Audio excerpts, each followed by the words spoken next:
noticia en desarrollo en Noticias Caracol.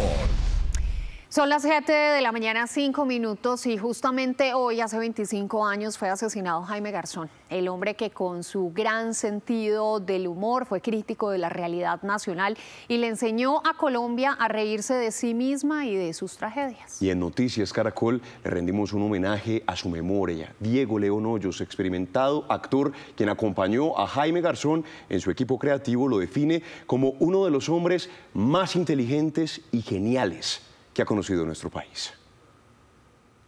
San Juan de Sumapaz es una zona de una larga historia política, de un largo sufrimiento. Tenía 26 años cuando Jaime Garzón hizo sus primeras apariciones en televisión.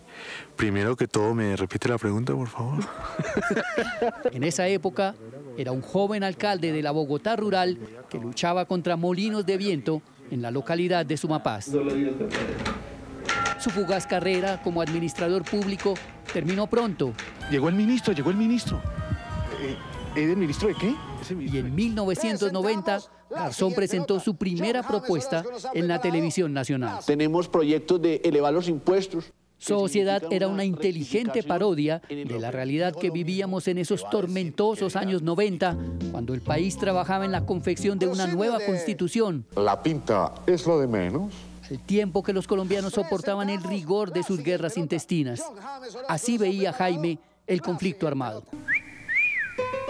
El verdadero problema de la guerra en Colombia es la corrupción. Es que hay muy poquitos que se roban lo de todos. Y este país está muy orgulloso de ti. Yo también, presidente, a pesar de la inflación, la recesión, la inseguridad. Sociedad hacía una cruda pero divertida radiografía del país, una fórmula que cada emisión le robaba una sonrisa a la gente en medio de la hecatombe. Así lo describe su amigo y compañero en esta aventura creativa, el actor Diego León Hoyos. ¿Qué pasaba con Jaime? Que lo que decía Jaime era tan inesperado, ¿no?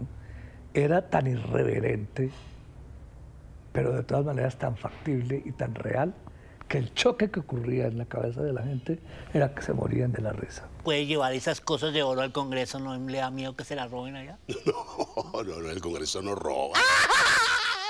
Pero más allá de su crítica mordaz, su obra fue una experiencia pedagógica que puso a los colombianos a pensar más en la actualidad política, cuenta Antonio Morales, libretista de Cuac, el noticiero, su segundo proyecto.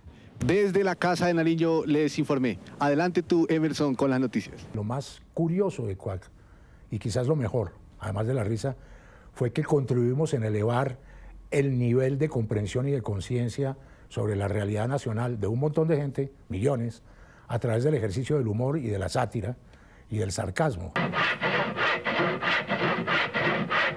Jaime Garzón era un hombre político que utilizó el humor como una herramienta para difundir su aguda visión del mundo, un soñador que nunca dejó de soñar. Yo creo que en unos 20, 25 años, cuando la sensatez de los gobernantes llegue, habrá que pensar en una sola nación, Venezuela, Colombia, Ecuador, Perú, Bolivia, una sola nación. ¿Usted fue el que quitó las propagandas de las hembras buenas, esas de las 10 de la noche? No. Trabajar con Garzón, cuentan sus amigos, era meterse en una locura creativa donde cualquier cosa podía ocurrir. Entonces el trabajo con él era un trabajo muy estimulante, primero porque era muy inteligente, conocía muy bien el país, tenía una perspectiva crítica sobre él muy grande, pero además era genial. Embolador es varón y que las embola todas. Pero desde luego, en medio de toda esa rumba, porque también había de eso, había una estructura muy clara de lo que queríamos decir, criticar, de enfrentar al poder y ponerlo en evidencia con una inmensa ridiculez, antes y ahora, y había una seriedad en medio de la mamadera de gallo, pero el hilo conductor era la risa en todo. ¿Los jesuitas sí son célibes? Sí, claro.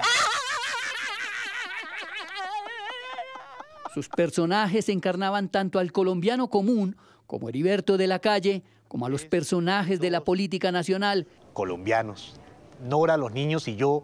E incluso la irreverencia con el poder castrense. El mando central se permite informar a la opinión pública que...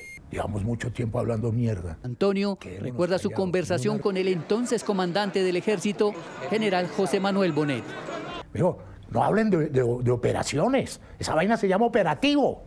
Y nos empezó a dar una cartilla, mamando gallo, el general Bonet, que era un general progresista y chévere, dándonos clases de cómo es el lenguaje militar. Cojan oficio, ala, dejen la cursilería. Ese mundo vestido de mamadera de gallo gravitaba en un país que parecía desmoronarse en medio del conflicto armado. Y Jaime no era indiferente con el dolor ajeno. ¿Y usted es el jefe de prensa de las FARC?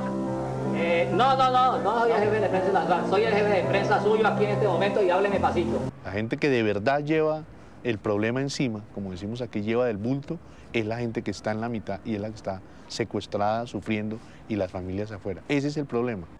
Para su círculo de amigos, ese fue el principio del fin, porque no todos interpretaron su gesto humanitario. Inmediatamente fue criticado por la derecha y por la extrema derecha, diciendo que estaba negociando los secuestros, lo cual es totalmente falso. Y en ese especie de ámbito oscuro se fue generando la dinámica de los autores ideológicos de ver en Jaime a un enemigo de ellos y una persona peligrosa. O sea, lo cogen por aquí o lo cogen por allá. Jaime entró en esa macabra lista de perseguidos por una alianza entre fuerzas paramilitares y miembros de la extrema derecha. ¿Ese que va ahí no es el presidente? ¿Cuál? ¿El del bigotillo? No, el barrigón es el de la toalla verde. Su asesinato provocó un duelo nacional que parece no tener fin, tan inmenso como la impunidad del crimen, cuenta su hermano Alfredo Garzón. Como dice el poeta J. Mario Arbeláez, los asesinos de Jaime continúan dejando la huella fresca de su crimen, porque todos están campantes. Bueno, es un caso de impunidad rampante. Fue un golpe tan duro que muchos aún no se reponen y sienten cada día su ausencia. Este país que es tan violento, que es tan intolerante, ¿no? Este país, no el país, sino quien lo haya hecho, cometió uno de los crímenes más aterradores que puede cometer una organización ciudadana, que es asesinar a una de las personas más luminosas, más inteligentes y más divertidas de todo el conglomerado. Es absolutamente inverosímil que eso haya pasado. No vi por ninguna parte a ninguna de Ciencias Políticas de los Andes ni a ninguna de Comunicación Social de la Ponti. Hoy se cumplen 25 años de su magnicidio y propios y extraños lo recuerdan a su manera, porque para ellos Jaime burló a la muerte. Su recuerdo sigue vivo entre los colombianos. Su hermano lanzó su novela gráfica Garzón, un duelo imposible, un tributo a su memoria. El duelo de Jaime se volvió un duelo colectivo, un duelo de buena parte del país, y es un duelo que es imposible porque cada que asesinan, por ejemplo, un líder social, yo siento que están asesinando a Jaime. Aló. Andrés, ¿qué hubo? ¿Que usted me necesita otra vez? Su legado perdurará por siempre y sus huellas no podrán ser borradas, cuenta la dramaturga y coautora del libro, Verónica Orozco.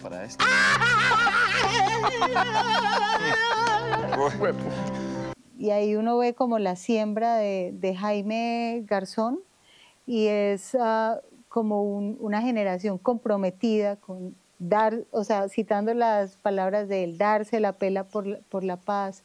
Si se paran, volver a sentarlos. Si fracasa, volver a intentarlo. Entonces siento que reverbera pues como su determinación por la paz. ¿Dijo usted, comandante Manuel?